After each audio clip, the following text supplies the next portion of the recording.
Bismillah, Assalamualaikum warahmatullahi wabarakatuh.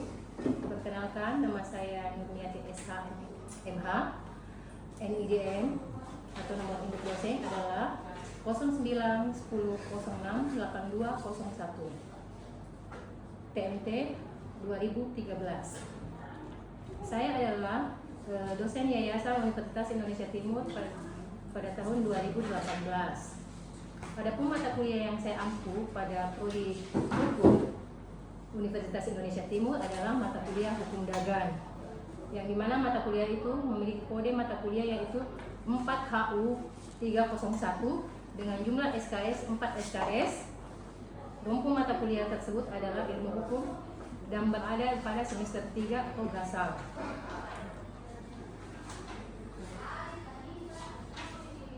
Adapun deskripsi singkat mata kuliah saya yaitu mata kuliah ini adalah mata kuliah wajib yang mana berada pada 4 SKS yang dalam pembahasannya memberikan pemahaman tentang pengantar hukum dagang, hukum perusahaan, hukum kepailitan, hukum surat menyurat, hukum paten merek dan hak cipta, serta merger, konsolidasi beserta akuisisi. Adapun dari pembelajaran ini mata kuliah saya untuk mencapai program studinya ada beberapa poin yang akan saya tunjukkan, yaitu 1. Meningkatkan kemampuan dan penguasaan ilmu hukum dalam pengajaran hukum dagang. 2. Menjunjung tinggi nilai kemanusiaan dalam menjalankan tugas berdasarkan agama, moral, dan etika. 3. Taat hukum dan disiplin dalam kehidupan bermasyarakat serta bernegara. 4. Meningkatkan kemampuan sebagai fasilitator, motivator, mediator, dan inspirator secara sistematik dan efektif. 5. Meningkatkan kemampuan membuat dokumen hukum. 6. Meningkatkan kemampuan menemukan hukum dan strategi dalam penyelesaian masalah hukum. 7. Mampu melakukan penelusuran bahan hukum. 8. Meningkatkan kemampuan memahami, merespon aspirasi, kebutuhan, serta kepentingan masyarakat dan stakeholder untuk penyelesaian masalah, penyusunan kebijakan, dan pengembangan ilmu pengetahuan. Adapun capaian dari mata kuliah saya adalah 1. Mahasiswa mampu memahami kontrak dari perkuliahan, yaitu pada pertemuan awal atau pertemuan pertama. 2. Mahasiswa mampu menerangkan apa dasar dari pengantar hukum dagang. 3.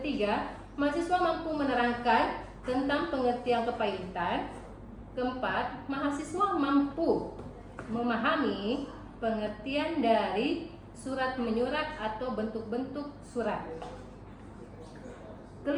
Mahasiswa mampu menjelaskan apa itu perusahaan beserta apa bentuk-bentuk dari perusahaan tersebut beserta jenis-jenisnya.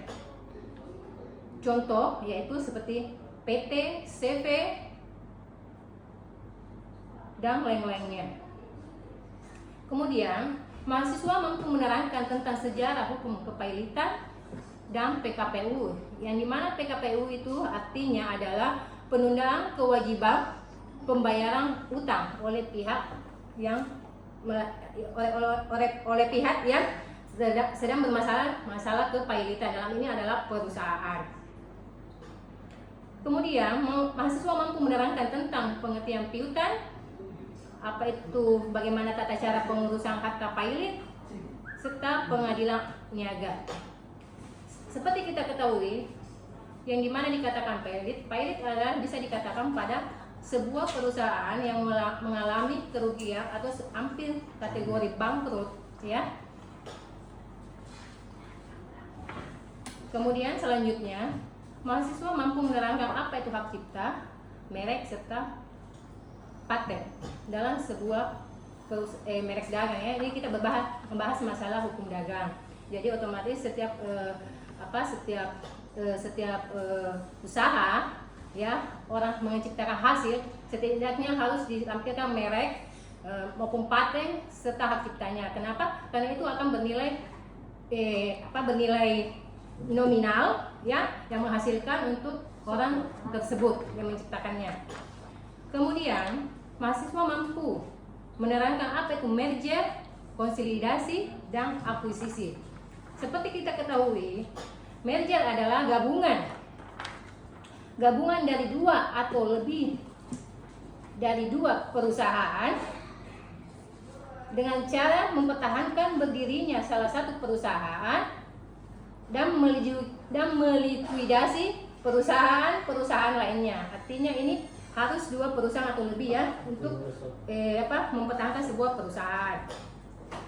Kemudian selanjutnya, adapun strategi dari pembelajaran kelas saya adalah ada tiga strategi, yaitu kita mulai dari 1.1 adalah ceramah, di mana ceramah itu terbagi atas 2 poin. Poin pertama bersumber dari bahan buku ajar, seperti contoh buku ajar yang dihasilkan oleh Dr. Farida Hasim M.Hum maupun Sri Wulandari SH.MH. Kemudian poin kedua, ada pun studi kasus kita bagikan ke mahasiswa untuk membahas permasalahan yang berkenaan dengan hukum dagang yang dimana sering terjadi di dalam masyarakat. Kemudian kita lanjutkan ke diskusi. Diskusi itu pun terbagi atas 2 poin. Poin pertama, supaya membentuk keaktifan mahasiswa dalam mengikuti materi pembelajaran atau perkuliahan. Kemudian poin kedua, mengangkat topik permasalahan hukum dan kemudian membahas mengenai solusi dan bagaimana penyelesaiannya. Poin ketiga adalah pemberian tugas.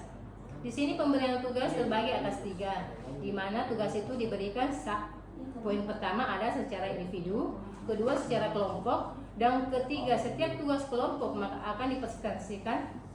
akan dipresentasikan dalam pertemuan selanjutnya. Demikianlah pemaparan saya. Assalamualaikum warahmatullahi wabarakatuh. Perlu 7 menit kan? Enggak, materinya, enggak sebutkan materi tadi. Sudah. Itu kan buat deskripsinya tuh.